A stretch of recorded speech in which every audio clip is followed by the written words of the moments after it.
Bon, alors, je suis économiste et je collabore régulièrement aux activités et aux travaux de recherche de la chaire en fiscalité et en finances publiques de l'Université de Sherbrooke. Alors, j'ai donc le plaisir aujourd'hui d'animer ce midi-conférence sur la santé, qui est en fait la troisième conférence de 6 conférences qui sont prévues dans notre programme En route vers les élections Québec 2022, les enjeux de finances publiques qui abordent des thèmes importants pour l'avenir du Québec. Et on veut essentiellement alimenter votre réflexion justement en vue de ces prochaines élections. La 7e et dernière activité de notre programme sera un débat électoral sur les finances publiques qui aura lieu à la mi-septembre. Donc, ça dit, après avoir discuté d'environnement et de changement climatique à la mi-avril, aujourd'hui, on va vous parler de santé, sujet qui est encore fort d'actualité, évidemment, et qui est probablement un des grands enjeux, sinon le grand enjeu de la prochaine élection du mois d'octobre prochain. Alors, le sujet est d'autant plus d'actualité que le ministre de la Santé, justement, a dévoilé un tableau de bord hier avec une quarantaine d'indicateurs pour aider finalement ou pour permettre au gouvernement de regarder finalement si l'atteinte des objectifs du gouvernement qui s'est donné en matière de santé est atteint. Donc, de l'aveu même du ministre, en fait, les résultats ne sont pas tellement réjouissants, malheureusement. Pourtant, tout le monde le sait, la santé au Québec, ça coûte cher. Selon la dernière édition du panorama des finances publiques de la chaire, en fait, on voit que les dépenses en santé de toute l'administration publique et du secteur privé représentent environ 12,5 du PIB du Québec, qui serait en fait, le Québec se classerait en fait deuxième après les États-Unis parmi l'ensemble des pays de l'OCDE. Donc, c'est quand même un classement pas très élogieux au niveau des coûts. Et on dépasse quand même largement la moyenne de l'OCDE qui est à peu près à 8,9 %. Donc, de plus, la santé exerce aussi des pressions sur les finances publiques. Les dépenses de portefeuille en santé, si on se ramène avant la pandémie, donc en 2019, représentaient environ 45 milliards de dollars, ce qui représente à peu près 42 % de l'ensemble des dépenses de portefeuille du gouvernement. Donc, c'est quand même très important. Si on ajoute à ça le vieillissement de la population, on s'imagine que les pressions dans le temps vont s'accentuer au niveau des finances publiques, notamment parce que les dépenses de santé croissent à un niveau plus rapide que la croissance des revenus. Donc, pression de ce côté-là. Donc, la question qui surgit tout de suite, c'est est-ce qu'on en a pour notre argent dans le domaine de la santé? Aussi, on pourrait se poser la question, est-ce qu'on peut faire mieux avec moins? Donc, c'est deux questions que je vais poser finalement à nos deux conférencières, donc qui sont ici aujourd'hui, qui vont nous aider justement à répondre à ces questions-là. Donc, j'ai Marie-Hélène Jobin, qui est professeure titulaire et directrice associée au pôle santé HEC Montréal, ainsi que Suzanne Hosher, qui est commissaire adjointe politique et éthique à la CSBE, qui est finalement le commissaire à la santé et au bien-être. Et bienvenue, je vous souhaite bienvenue à vous deux. Et je suis vraiment très choyé de partager ce plateau aujourd'hui avec vous. Donc, le déroulement du midi-conférence est le suivant.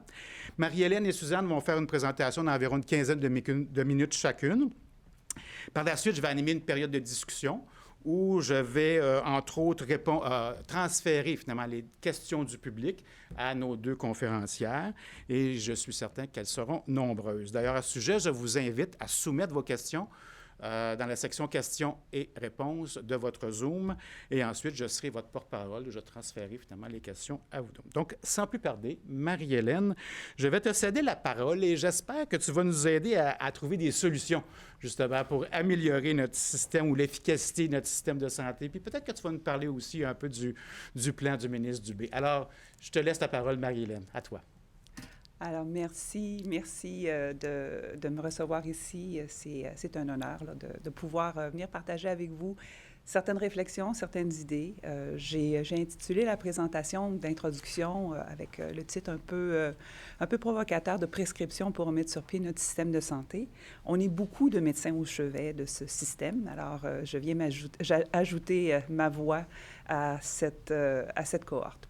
Je vais structurer cette note d'introduction autour de quelques questions, notamment pourquoi et surtout où est-ce que nous en sommes actuellement avec la performance en santé.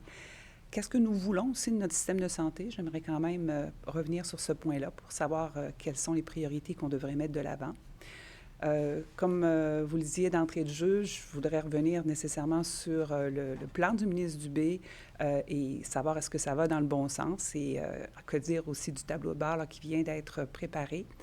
Et revenir en conclusion, mettre plus l'accent sur cette note d'introduction avec ce que j'appelle les pierres de fondement, les bases qu'on doit poser actuellement pour pouvoir refondre le système vers quelque chose de plus performant. D'entrée de jeu, Yves, vous avez élaboré des éléments autour du vieillissement de la population. Je ne saurais mieux le dire.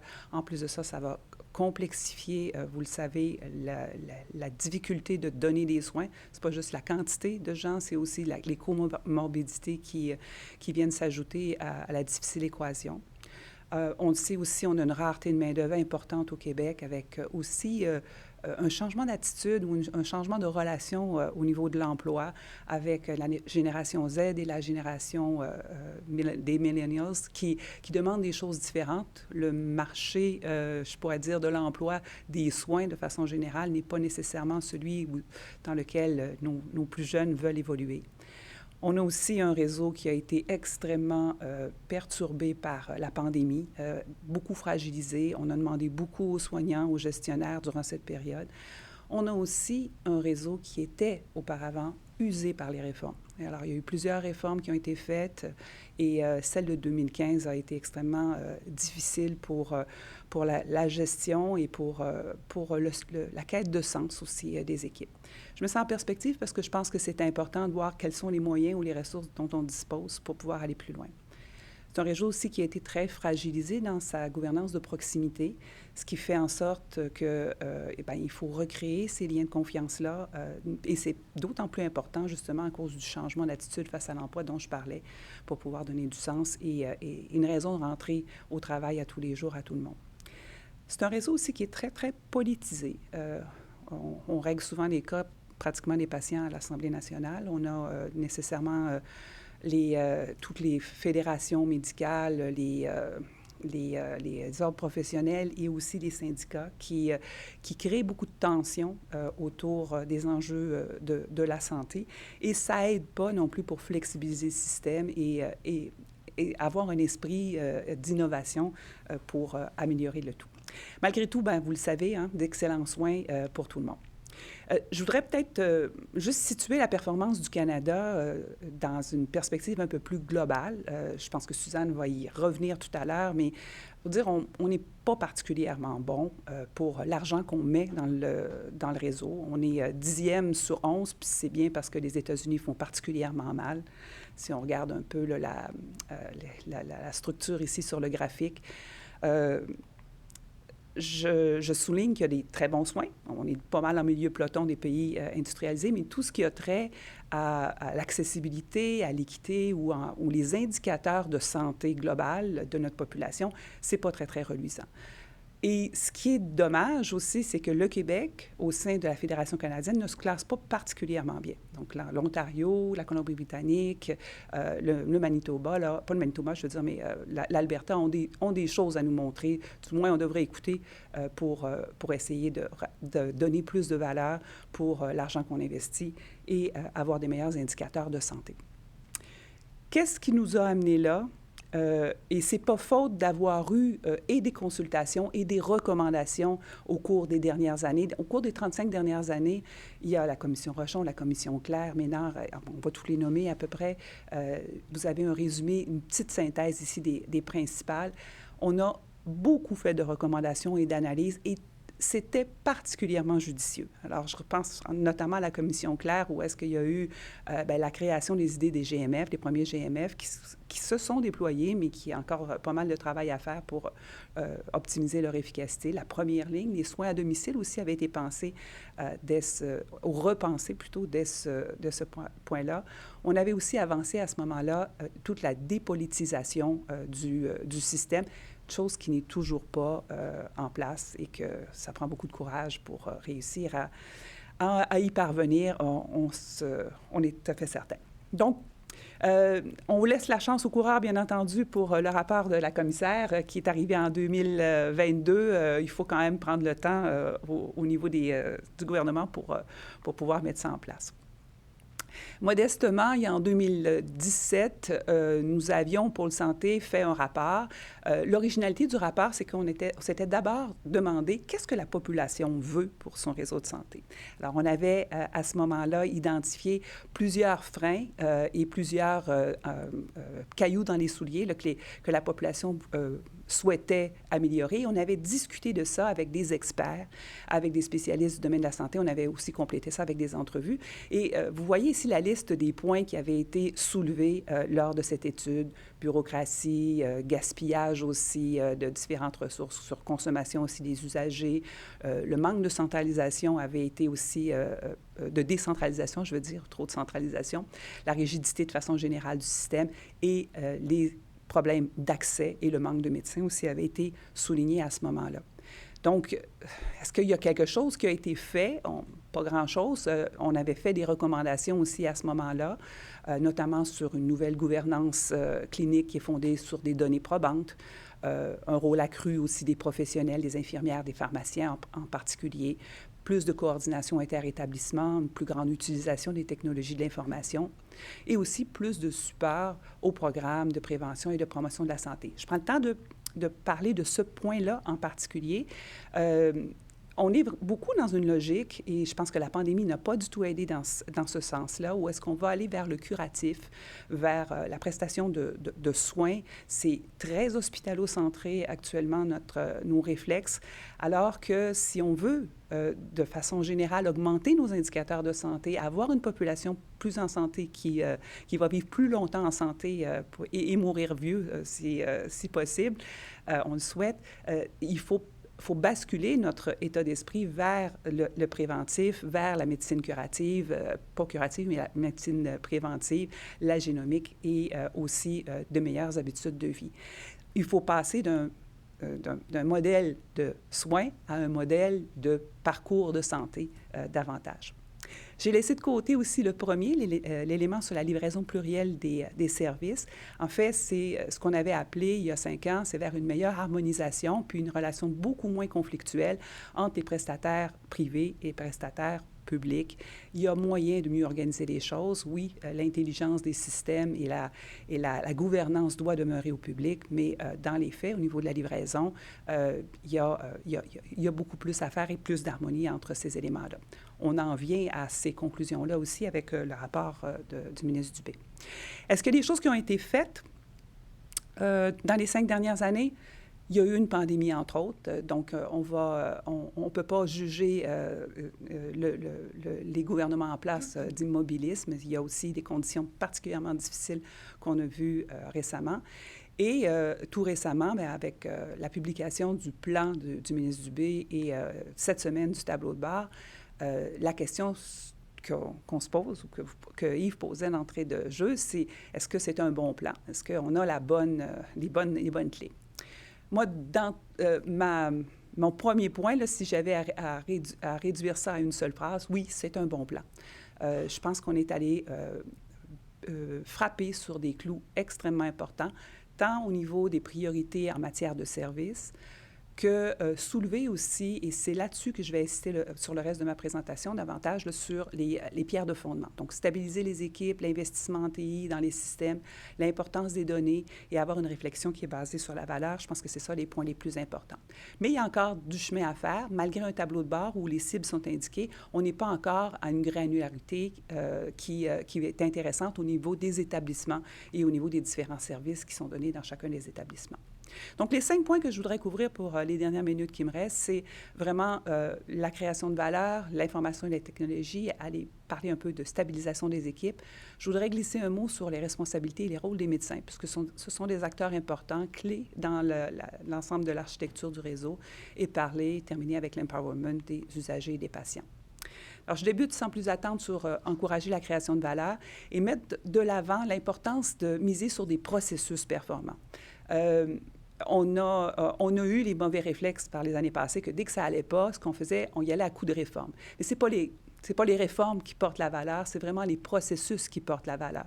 Et il faut apprendre aux gens à mieux collaborer, éviter les ambiguïtés, avoir des coordinations et des communications qui sont plus fluides et investir aussi en technologie. On va le voir avec le deuxième point que je vais soulever. Il ne faut pas juste recouvrir avec des ressources supplémentaires, parce qu'on manque de ressources actuellement, là, je pense que c'est clair, mais on n'abrite pas des processus non performants avec plus de ressources. Et ça, je pense que c'est important qu'il faut le comprendre. On ne réglera pas le problème si on fait simplement rajouter deux ou trois personnes de plus dans une équipe. Avoir en tête aussi la question de perception ou de pertinence et de création de valeur partout dans le réseau, rendre ça important dans les processus d'approvisionnement aussi. Un décloisonnement est attendu, de mon point de vue, des périmètres budgétaires pour qu'on puisse prendre des décisions, notamment de prévention, aux endroits qui ne sont pas nécessairement centrés à l'hôpital et faire plus de place à l'innovation de cette façon-là. Un point important aussi au niveau de l'innovation, c'est qu'il faut miser sur l'appropriation des innovations. On est très, très bon pour avoir de l'idéation au Québec. On a des beaux projets, on est très créatifs, mais lorsque vient le temps d'absorber ces initiatives et ces innovations-là par les réseaux, c'est extrêmement difficile. Et souvent, après le projet pilote, bien, ça tombe et il n'y a pas d'essaimage qui est fait dans les autres établissements. Le deuxième point sur l'information et la technologie, je pense qu'il y a eu une prise de conscience importante de la part du ministère sur l'importance, du moins dans le discours. Mais moi, c'est le point sur lequel je vais être la plus attentive, je dirais, parmi l'ensemble des actions qui vont être prises dans les prochaines années. Je vais le résumer de cette façon-là. Là. Investir dans les systèmes, c'est pas sexy. Okay? Ça coûte cher en plus de ça et ça ne paraît pas. Ce n'est pas quelque chose, on ne coupe pas des rubans avec ça. On ne peut pas parler d'indicateurs de performance là-dessus. Mais ce sont des investissements qui sont tellement importants, tellement structurants. On est à l'âge de pierre actuellement dans le réseau et il y a encore des fax, vous le savez, on en rit souvent, mais c'est symptomatique d'un réseau sur lequel il y a eu du sous-financement et du sous-investissement. Et il faut réinvestir là-dedans de façon importante et ça va coûter cher faire ces choses-là et ça va amener aussi beaucoup de ressources aussi à mobiliser là-dessus. Moi, la transparence de l'information, j'y crois. Je pense que c'est l'essentiel pour pouvoir s'améliorer, pouvoir se comparer aussi entre établissements, pour pouvoir donner accès aux citoyens, à leurs dossiers, mais aussi à l'ensemble de la performance des établissements dans lesquels ils vont fréquenter là-dessus.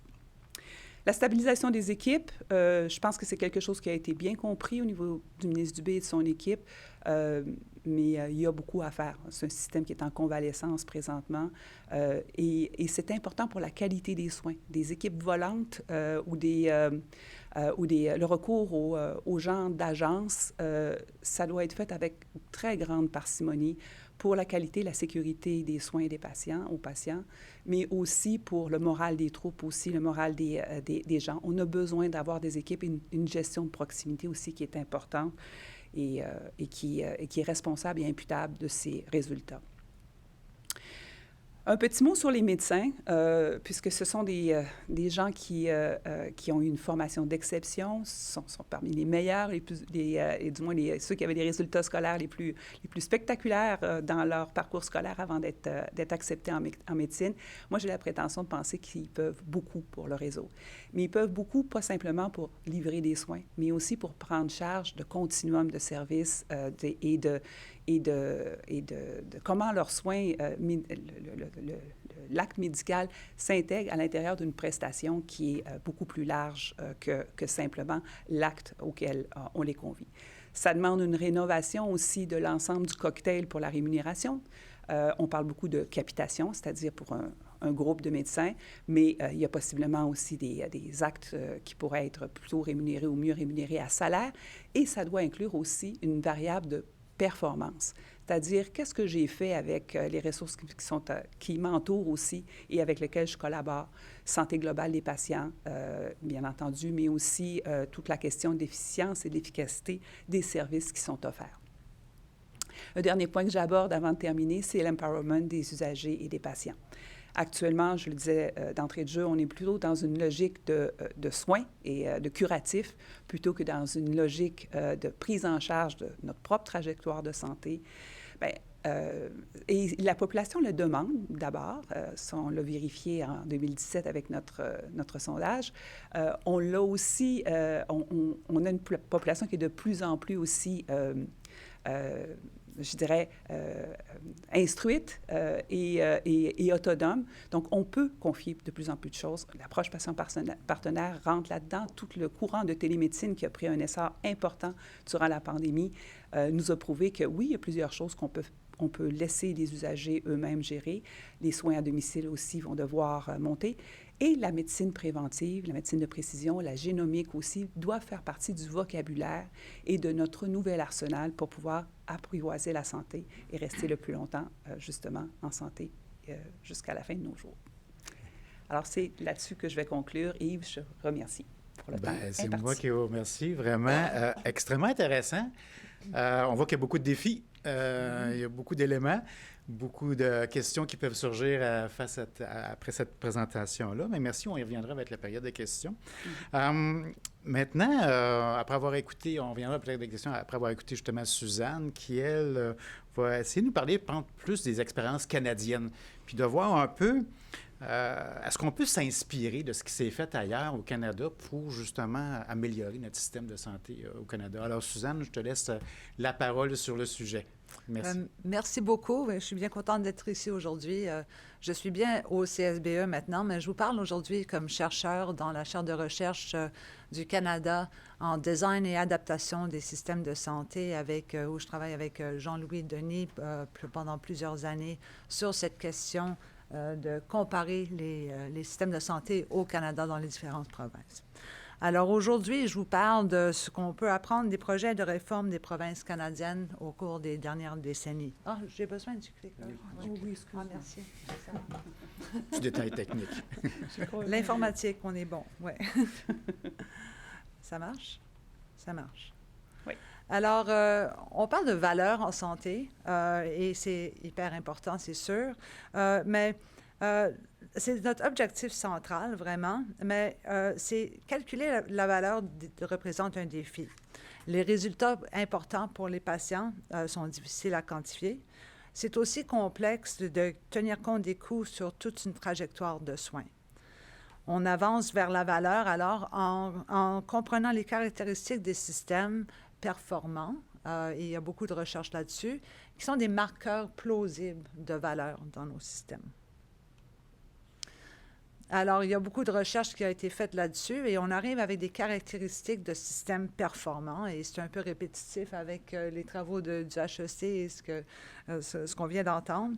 Mais on voit la qualité comme stratégie fondamentale, des soins primaires robustes, un leadership qui est orienté vers l'atteinte de buts communs, une culture professionnelle qui privilège le travail d'équipe, des stratégies pour mettre à l'échelle des innovations, et on l'entend souvent, l'engagement des patients dans leurs soins et dans la conception des services.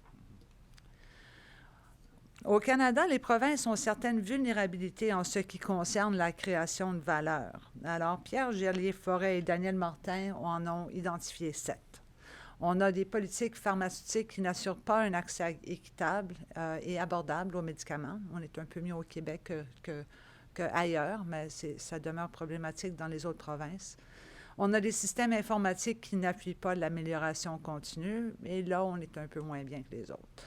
On a un manque de capacité pour répandre les innovations sur les priorités, un panier de services qui ne reflète pas les besoins, surtout on voit ça en santé mentale, en soins à domicile aussi, un accès inadéquat à des soins primaires de qualité. On a des soins primaires de qualité, mais il y a un manque d'accès pour tout le monde, un manque d'effort pour l'engagement des patients et du public, et ça, je trouve ça extrême. Et en dernier, et peut-être le plus important, des disparités des résultats de santé et de l'accès aux services entre les populations autochtones et non autochtones. Et quand on regarde les comparaisons à l'international, c'est ce point numéro 7 qui nous fait descendre au Canada dans les rankings internationaux de beaucoup.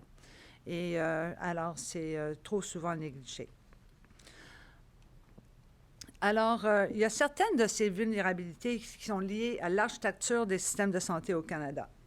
Les 5 critères de la Loi canadienne sur la santé, soit l'universalité, la gestion publique, l'accessibilité, la transférabilité et l'intégralité, s'appliquent uniquement aux services médicalement nécessaires qui sont prodigués par des médecins ou dans un hôpital.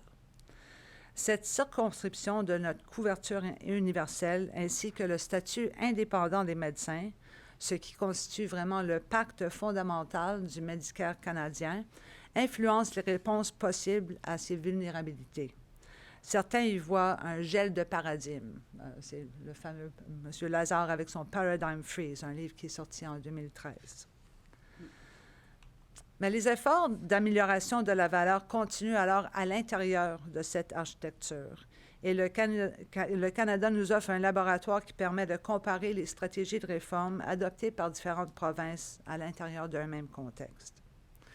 Et je vous montre ici certaines des publications issues du travail que je fais depuis 6 ans, qui est mené par Jean-Louis Denis et sa chaire de recherche.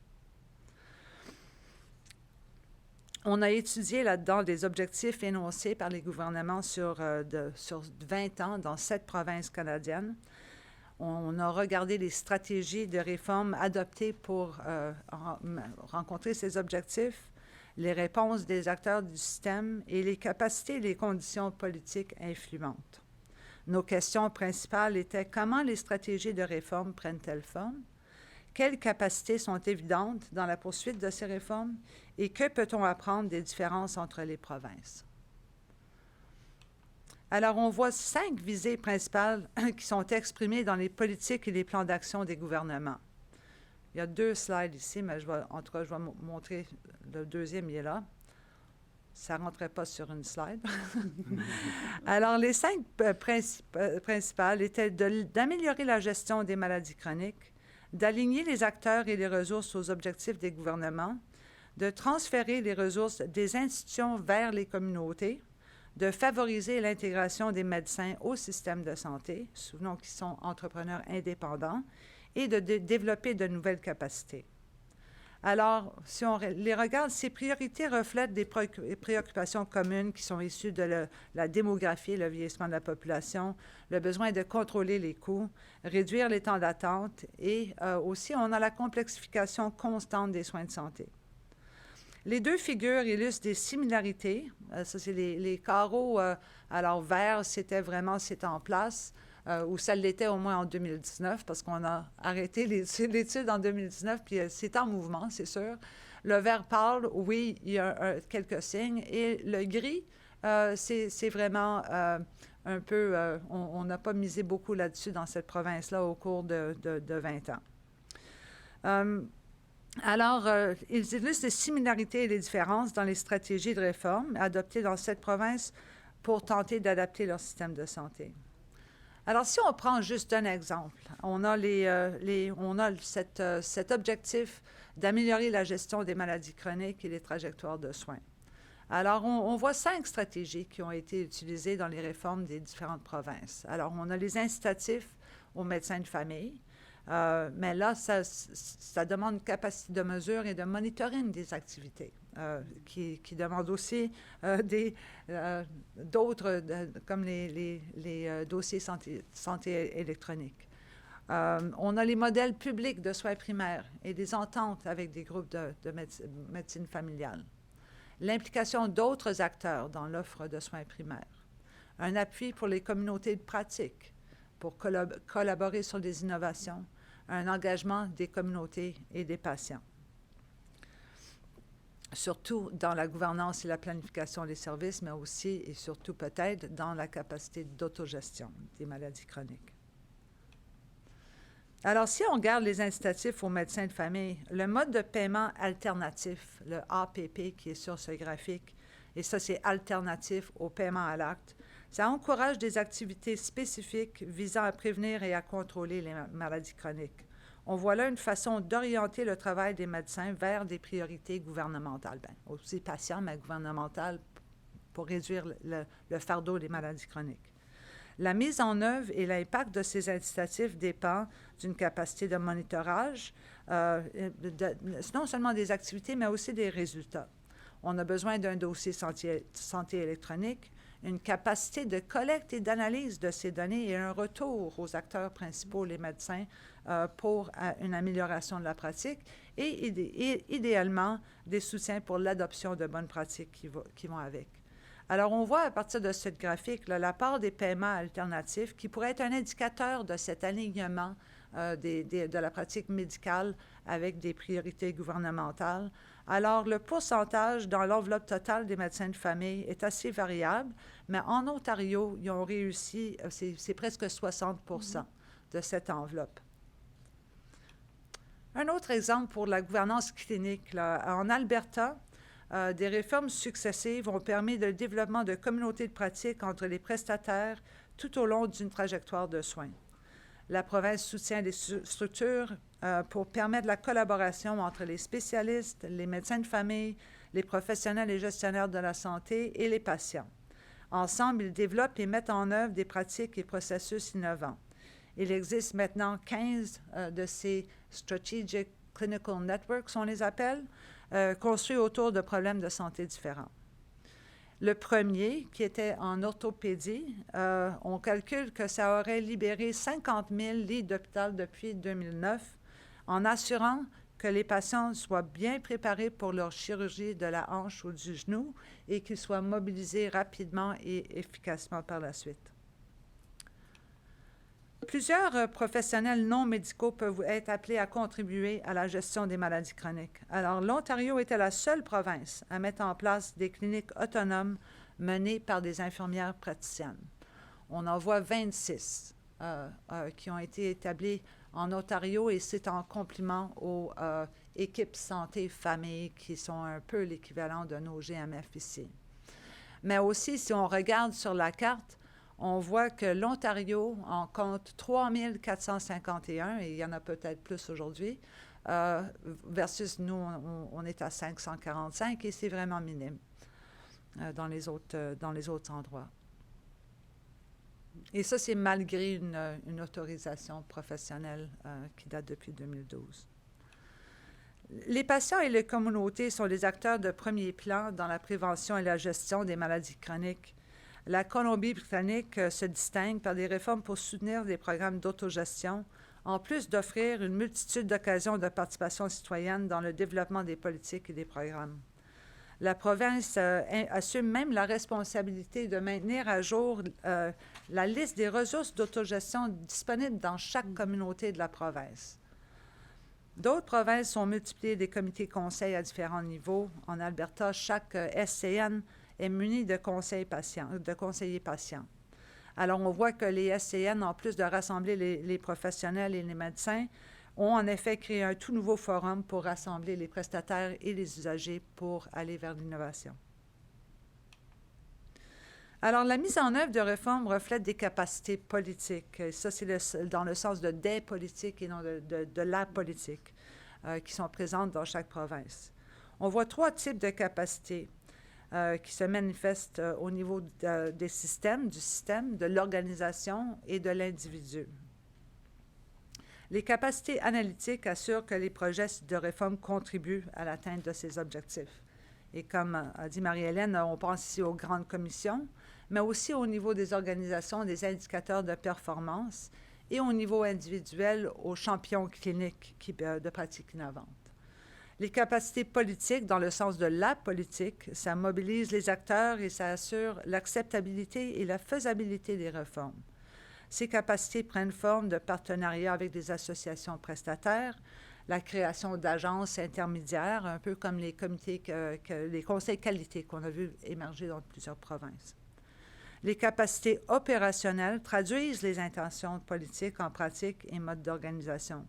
Ça peut être des soutiens techniques, ça peut être des systèmes de gestion, des incitatifs ou des mécanismes de coordination entre les acteurs. Ce qui est très important, c'est que ces capacités politiques évoluent sur le temps. Ils influencent les options de réforme qu'on a à notre disposition et se développent à travers les réformes.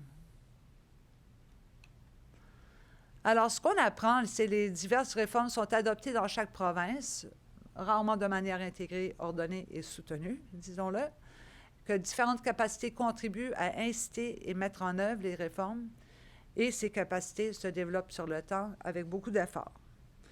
Alors, si on regarde juste quelques exemples de cette évolution, en Ontario, parfois on associe les réformes des dernières décennies à un quality drive, qui est mené non via une centralisation de la gouvernance, mais sur un modèle de ce qu'on appelle un stewardship ou imputabilité en cascade. Alors, les réformes ont bâti sur des capacités construites sur le temps. Une chose qu'ils ont faite dès 1992, c'était l'Institute for Clinical and Evaluative Sciences, des atlas de soins, des données épouvantables dans les mains d'une agence à l'extérieur du gouvernement qui produit des atlas de soins pour voir les différences régionales et c'est disponible aux acteurs du système.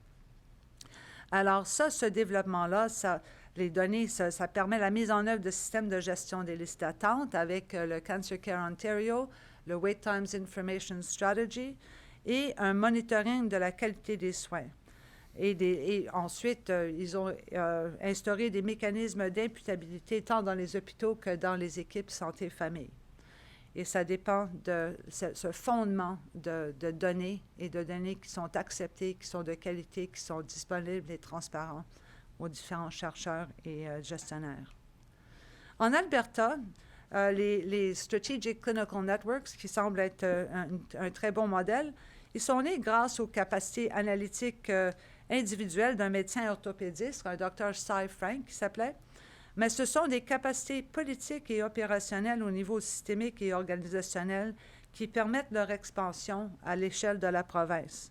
Alors, on voit une entente tripartite entre l'Alberta Medical Association, les régies régionales qui existaient toujours dans le temps, et le ministère, en 1995, qui a établi une relation collaborative entre les parties prenantes, qui a formé une base solide pour la mise en œuvre des Strategic Clinical Networks. Et cet écosystème d'innovation perdure aujourd'hui malgré la consolidation des régions, malgré des négociations difficiles, très difficiles avec les médecins, et même malgré le renouvellement de cet accord tripartite. Alors, pour confronter les défis d'aujourd'hui et de demain, le leadership politique peut reconnaître et appuyer le développement des capacités qui permettent l'évolution des programmes de réforme vers l'émergence des caractéristiques propres au système performant. Le leadership politique affecte aussi, et de façon importante, l'état de l'alliance entre le gouvernement et les acteurs du système qui impacte de manière importante la faisabilité des réformes. Et là, en ce qui concerne l'architecture du système canadien, la pandémie pourrait nous inciter à aller au-delà des barrières qu'on a connues. Elle a permis de dissoudre certaines barrières comme l'étendue de pratique des infirmières praticiennes, des pharmaciens, l'acceptation de la télémédecine.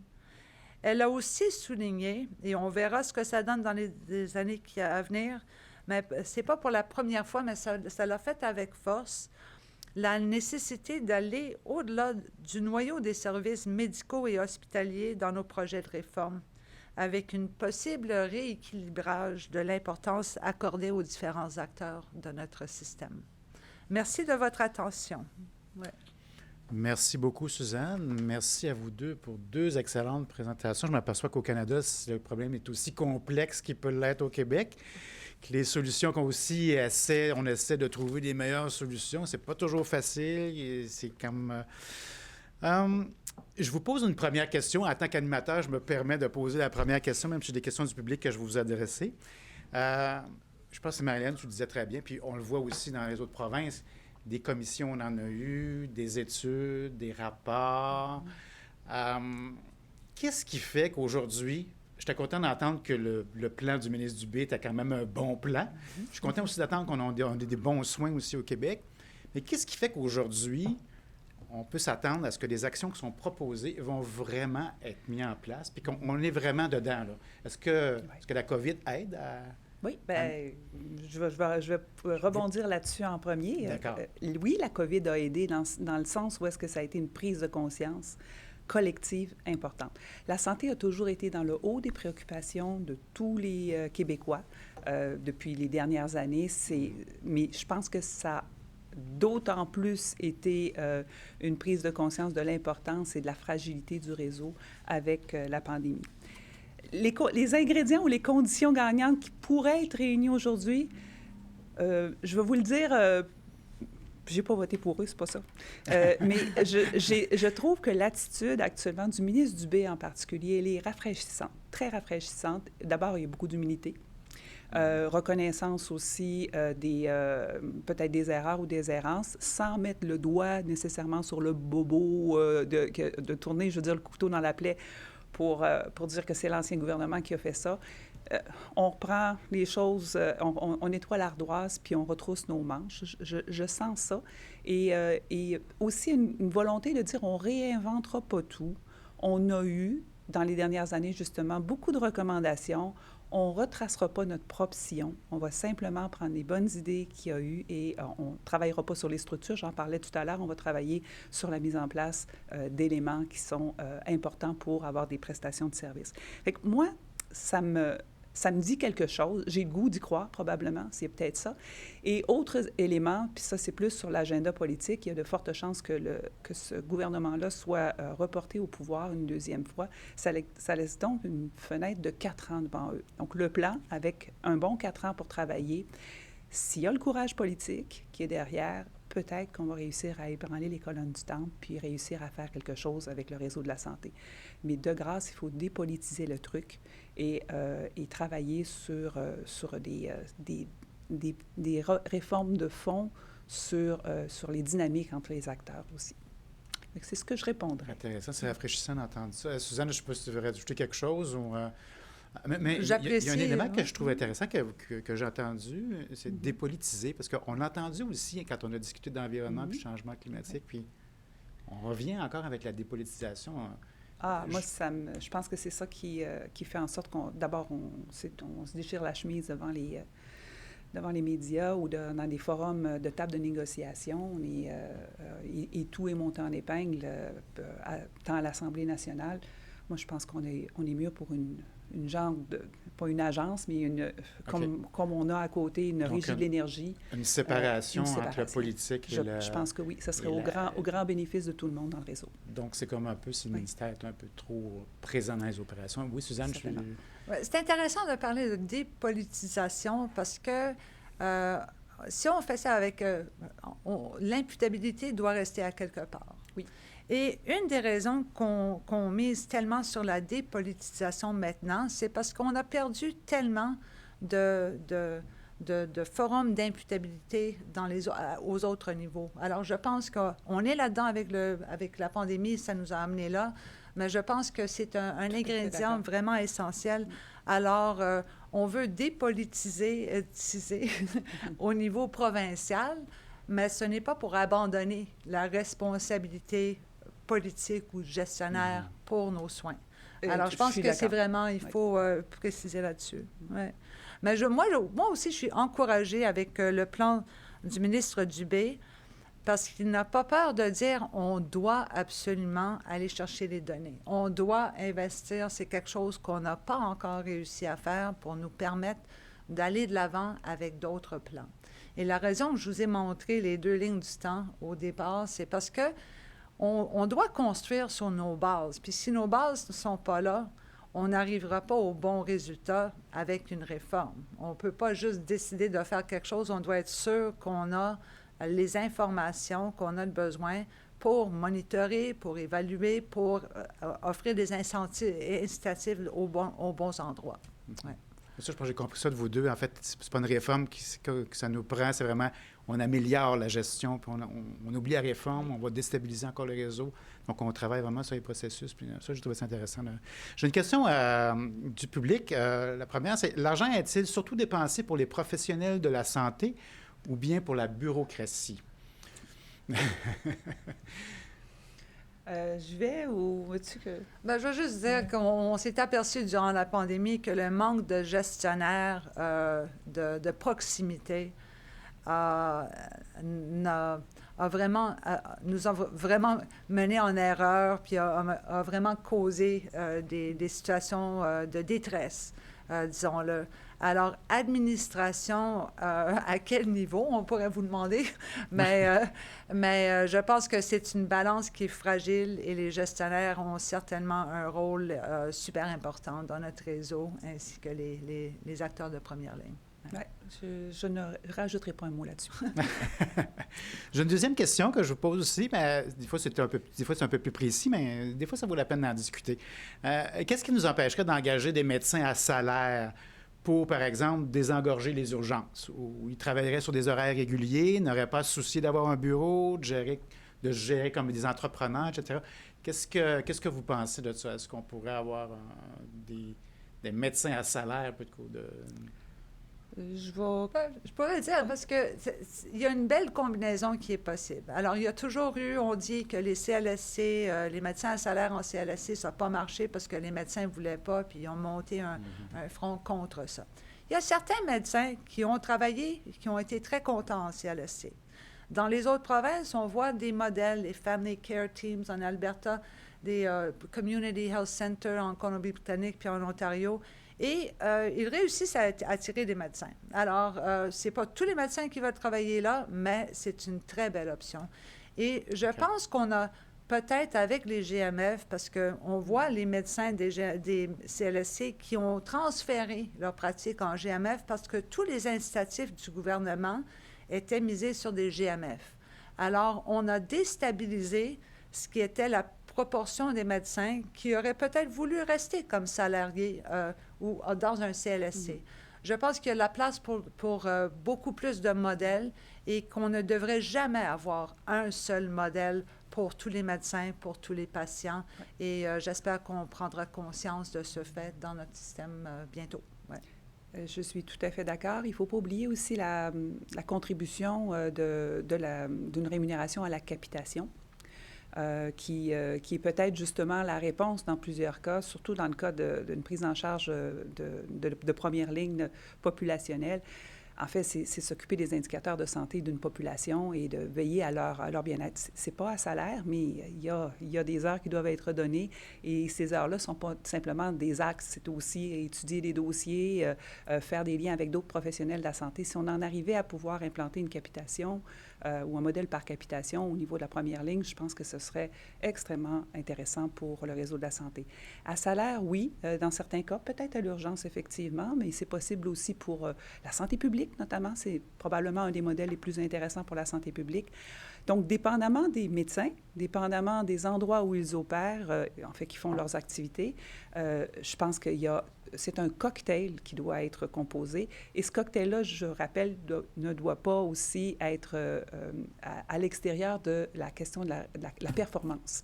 Alors, on doit pouvoir aussi reconnaître le travail de coordination, de collaboration et de rassembleur et de leadership des médecins aussi autour des équipes de soins qui les entourent. Je trouve ça intéressant parce que c'est comme s'il ne faut pas se restreindre à un seul modèle. Donc, il peut y avoir des options pour différents services qui sont donnés dans le secteur, dans le réseau. On sait que le réseau est complexe et fournit énormément de services. Donc, il y a moyen d'adapter. Puis, je rebondis peut-être là-dessus parce qu'on voit qu'au début, en avril 2023, on pense changer, par exemple, le financement des opérations chirurgicales pour y aller à l'acte. Donc, on a fait des travaux, justement, pour savoir combien ça coûtait, qu'est-ce qu'on avait besoin pour faire tel type d'opération chirurgicale. On arrive à trouver, finalement, un prix sur chacune des opérations chirurgicales et on va financer, finalement, ces opérations-là à l'acte plutôt que de le faire de façon budgétaire. Et j'aimerais ça vous entendre là-dessus parce que c'est une nouvelle façon. C'était complexe quand même à mettre sur pied. Je pense qu'il y a eu 10 ans de travaux pour faire ce genre d'exercice-là. Et c'est une autre façon, effectivement, de faire. Je ne sais pas si on le fait aussi à l'extérieur, dans d'autres provinces. J'aimerais ça vous entendre là-dessus. Ça suit un peu la question qui est précédente. Je suis certaine que Suzanne a beaucoup à dire sur les comparaisons, justement, entre les différentes provinces puis qu'est-ce qui se fait. Mais cet enjeu-là là, d'avoir accès à de l'information, ça fait effectivement beaucoup d'années qu'on travaille là-dessus. Il y a eu d'implantation aussi de systèmes d'information qui ont été faits pour essayer de recueillir cette information-là. Il y a eu aussi de l'information qui a été collectée auprès des prestataires privés. Là, je pense à des Rockland, MD ou Chirurgie 1030 là, qui ont participé à des collectes de données pour pouvoir faire justement la comparaison. Donc, ils sont forts de données qui ont été recueillies par le passé. Puis ça fait partie aussi du message principal, je pense que Suzanne et moi, on a livré. L'information existe, elle devrait être sur la table, elle devrait nous permettre à pouvoir nous comparer les établissements, comparer avec d'autres juridictions.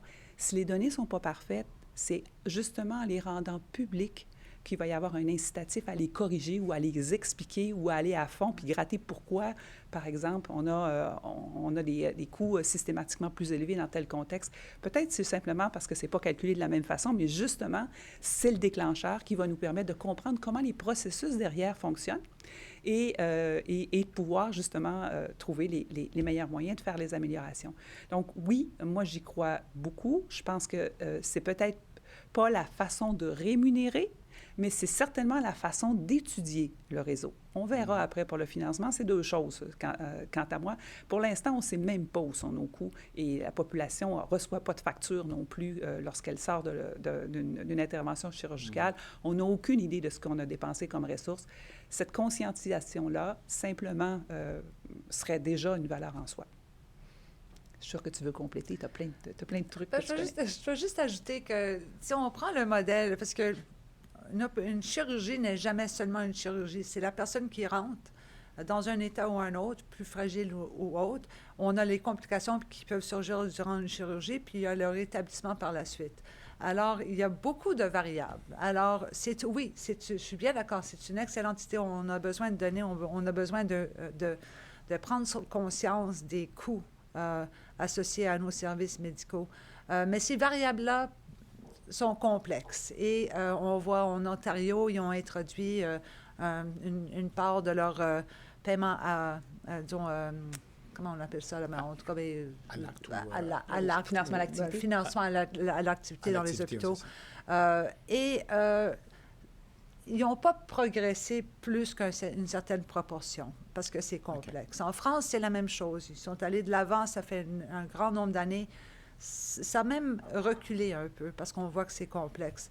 Les Strategic Clinical Networks en Alberta sont intéressants parce que ça va de la préparation, de l'identification chez un médecin de famille d'un problème de santé jusqu'à son rétablissement. Alors là, on a une trajectoire, mais là, estimer les coûts, ça va être encore plus complexe. Alors, je pense que, comme Marie-Hélène l'a dit, on a besoin de ces données pour étudier notre système. Je pense qu'on va devoir procéder avec caution de pénaliser les hôpitaux parce que leurs chirurgies sont plus chères, parce qu'il va y avoir des contestations, ce patient-là était beaucoup plus complexe, etc. C'est un nouveau monde. Alors, qu'on y va, mais on y va mollo.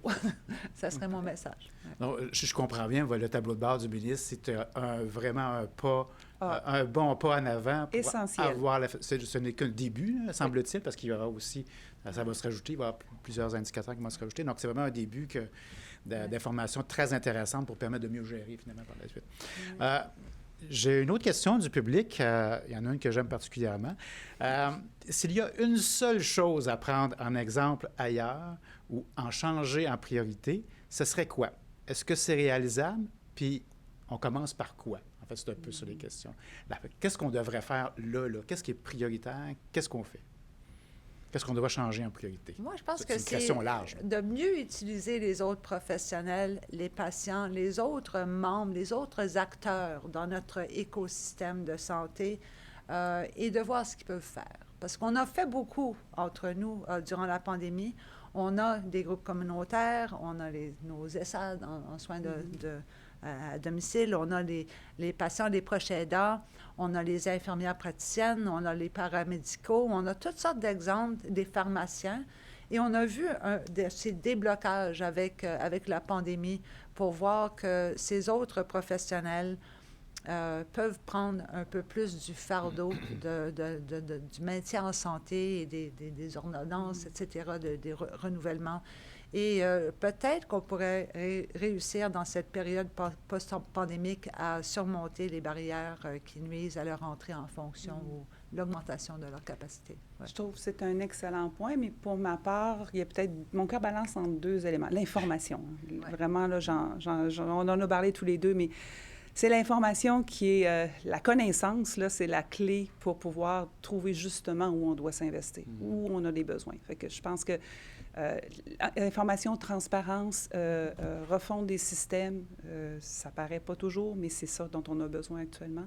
Puis l'autre aspect, c'est la création de valeur, mais dans une perspective de mettre des équipes ensemble puis de leur donner les conditions pour qu'elles puissent absorber les innovations et qu'on puisse avoir cette autodétermination-là des équipes de soins pour qu'elles aient le goût et l'intérêt à investir leur temps pour identifier des innovations et pouvoir les intégrer à travers leurs pratiques. Il faut encourager ça. Il faut encourager ces pratiques-là et ça se fait à travers différentes mesures en place au niveau de l'approvisionnement basé sur la valeur, au niveau de justement de relaxer les contraintes budgétaires, les mettre sur plusieurs exercices au lieu de juste annuels comme on a actuellement et favoriser aussi les rapprochements entre les chercheurs et les innovateurs et l'ensemble de l'écologie de l'innovation en santé pour qu'ils puissent avoir leurs pieds dans les établissements. En tout cas, vous êtes encourageante. C'est vraiment... C'est rafraîchissant de vous entendre. Je pense qu'il faut aussi laisser un peu de temps parce que c'est toutes des choses qui prennent beaucoup de temps. Je pense qu'il faut aussi laisser un peu de temps. Dernière question du public, parce que le temps avance. Quelle est la meilleure manière de garder le personnel soignant dans le système québécois dans une situation de pénurie de main-d'œuvre et de TSO? Donc, temps supplémentaire obligatoire, évidemment. Donc, quelle serait la meilleure façon de retenir? Parce que ça aussi, c'est un enjeu extrêmement important pour le système de santé au Québec. Donc, est-ce que vous avez une idée ou des idées là-dessus? C'est vaste. Ou plusieurs idées. C'est vaste comme le nombre d'employés qu'il y a dans le réseau. Il n'y a pas de question. C'est une question porte de grange, là, comme on dit. Là. Oui. On va embarquer là-dessus. Mais stabiliser les équipes, ça, je pense que c'est vraiment... avec un leadership de proximité. Il y a quelqu'un qui a posé tout à l'heure parmi les questions sur le ratio entre gestionnaire puis soignant ou professionnel de la santé. Puis Suzanne ne pouvait pas être plus juste lorsqu'elle a répondu que, justement, avec la pandémie, on s'est aperçu à quel point notre réseau avait été fragilisé parce qu'il manquait de gestionnaires. Donc, avoir des équipes en santé, ça débute par des gestionnaires qui sont attentifs, qui sont présents et qui sont imputables des résultats là, de l'ensemble de leurs membres. Et moi, je pense que je travaillerais sur ça. Je travaillerais nécessairement à éliminer le temps supplémentaire obligatoire. C'est une aberration. Ça devrait être un recours ultime. Si on s'est amené dans cette situation-là, c'est vraiment... c'est de l'incurie, je dirais, jusqu'à un certain point. En particulier parce qu'on n'a pas voulu, au début, accepter des postes temps plein et on préférait la flexibilité. Donc, on n'a pas donné les conditions d'emploi à des infirmières et des infirmiers, notamment, qui voulaient, ou des PAB, là, qui voulaient avoir... qui auraient voulu avoir une job à temps plein. On les a mis dans une situation de temps partiel de façon volontaire. L'autre raison, c'est un manque de planification. Et au lieu de recourir aux agences, on aurait pu avoir des agences internes aussi au niveau des ministères ou des différents établissements pour pouvoir réussir à combler. On n'a pas besoin d'avoir des agences externes.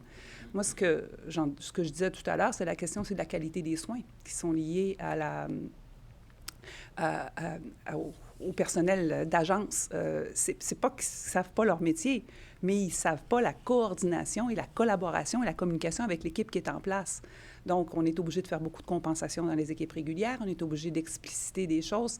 Au niveau de la productivité ou des risques de soins, ça peut être une conséquence fâcheuse par la suite. Je suis tout à fait d'accord. Je pense que les conditions de travail du personnel en santé, ils veulent un peu plus de contrôle sur leur horaire de travail, sur ce qu'ils font et et de pratiquer à leur plein champ de pratique aussi. Alors, je pense que l'important, c'est de faire une différence. Alors, c'est la stabilité dans les équipes. C'est vraiment important comme concept. On veut voir nos patients se guérir. On veut être là pour eux. On va avoir, et les patients aussi, et même en soins à domicile, on veut voir la même personne à tous les jours qui nous connaît, et c'est valorisant des deux bords. Alors, il faut vraiment tenir compte de ce qui valorise notre travail et comment créer ces conditions-là pour que les gens veulent rester. Ouais. Bien, merci, merci. Malheureusement, c'est tout le temps que nous avons. C'était vraiment très intéressant. Moi, j'aurais passé encore 1 heure à discuter avec vous. Je voudrais d'abord vous remercier, Marie-Hélène et Suzanne, pour votre participation. C'est vraiment extrêmement intéressant d'avoir enrichi notre réflexion justement sur ces enjeux très importants de la santé, des défis d'aujourd'hui et de demain sur la santé. Alors, je vous remercie aussi les gens du public qui ont posé des questions, d'excellentes questions d'ailleurs. Je vous remercie beaucoup.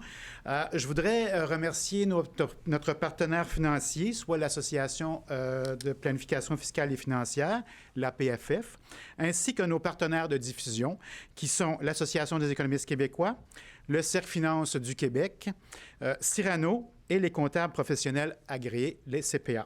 Alors, je vous rappelle que notre programme En route vers les élections du Québec 2022, les enjeux de finances publiques, se poursuit avec 3 autres midi-conférences. Donc, le prochain aura lieu le 16 juin prochain, qui traitera du marché du travail et des besoins en éducation, qui sont 2 sujets intimement reliés, qui sera suivi par une autre midi-conférence un peu plus tard sur les enjeux économiques et de finances publiques, et un dernier sur celui des cadres financiers. Et le tout va se culminer par un débat électoral sur les finances publiques avec les principaux partis politiques en septembre prochain. D'ailleurs, vous pouvez déjà vous inscrire pour toutes ces activités-là sur le site de la Chaire rapidement. Et vous pouvez aussi revoir les conférences qui ont déjà eu lieu. Alors, sur ce, je remercie tout le monde et je vous souhaite une excellente journée. Merci beaucoup. Au revoir.